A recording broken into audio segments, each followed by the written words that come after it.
Welcome back, friends, to TV5 News at 9. It's time now, our favorite segment, Education Matters. We are here with Dr. Craig Douglas. How are you? Thank you for being here. Well, thank you. How are you? I'm doing great. Happy summer to you. We're having a wonderful summer, lots to think about.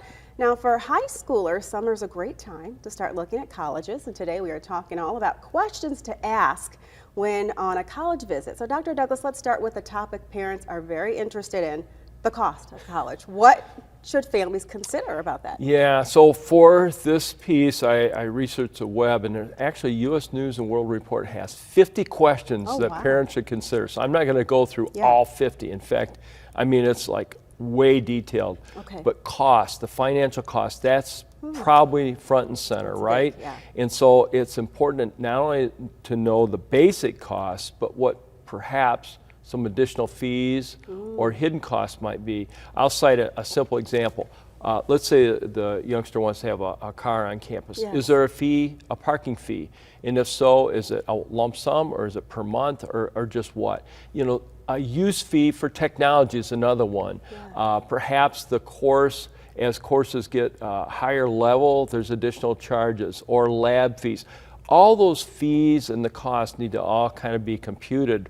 There are websites that can help that, but I think one-on-one with people from the campus, that's the best way to find out. I love it. If you can avoid having a car on campus, you can avoid all those parking tickets, that's for sure. They like to give those out a lot. That's exactly right. Oh my goodness. Okay, so when it comes to classes, Dr. Douglas, what should prospective students really be asking different schools about classes? Well, class size always matters in terms of how many other students are in the class. I remember years ago I was in a lecture hall with 250 other students. Not necessarily a terrible environment, but at least I knew that going in, and I think it's important that students and parents know that. Also, who's teaching the class? Are they teacher assistants, undergraduates that are working for a professor, or are they professors, tenured professors, et cetera? And most schools will have data to reflect that. Okay. And it's, again, not necessarily a bad thing, but it's something you want to find out. And find out what kind of success rate there are in these courses. How successful are students? If there's a way on any visit that students and parents can talk with other actual students, that's always very good. And many times, Colette, the tour guides are undergraduates that are working during the summer, and they'll be able to tell you off to the side personal experiences, and that really helps, I think, give everybody a proper understanding. It is a great resource to talk to other students. Exactly. Yes, that's a great tip, Dr. Douglas. Now, a lot of college students, especially first-year students, plan to live on campus. So what's important to know about those living conditions? Well, I mean, way back in the day, there weren't a lot of options.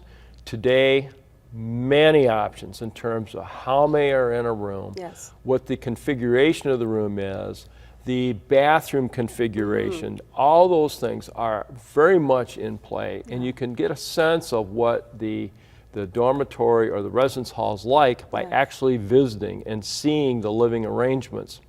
Then the meal plans. You know, back in the day, we had meals each day. Now you can kind of pick and choose how many meals you want during the week or how many per day, and whether or not you want to provide some of those meals on your own. I'm not saying one is better than another, but I think it's a matter of choice, and that's something to sniff out and research when you're doing a campus visit. Yeah, and some of those restaurants around campus, they also they take the card that you have your ID card for to pay. So great tips, Dr. Douglas. Now, a school visit can really be so helpful when finding the right college. So what else do you recommend that families just think about when they're doing that school visit? Well, I think it's important to prepare. I think that's the big takeaway I had from the 50 questions. I thought, oh my gosh, but it's probably a good idea to have some questions in mind, or maybe even have some jotted down about particular programs too, in terms of success rates, et cetera. And that personal touch is so important. And yet many colleges have great websites with virtual visits too. So before the visit on campus, it might be wise to do a virtual visit on the web, and that might generate some questions to then research and find more information about.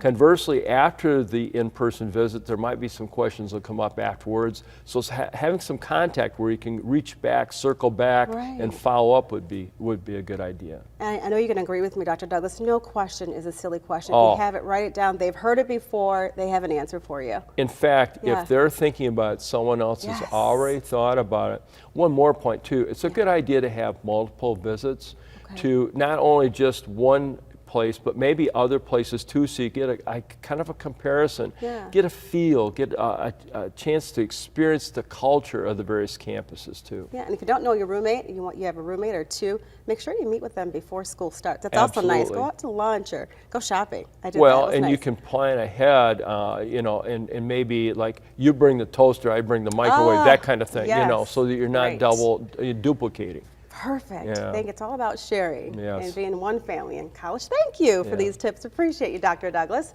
For more information about today's topic, just check out the lifestyle page at WNEM.com. Do not go anywhere. Matthew has a very sunny forecast after the break.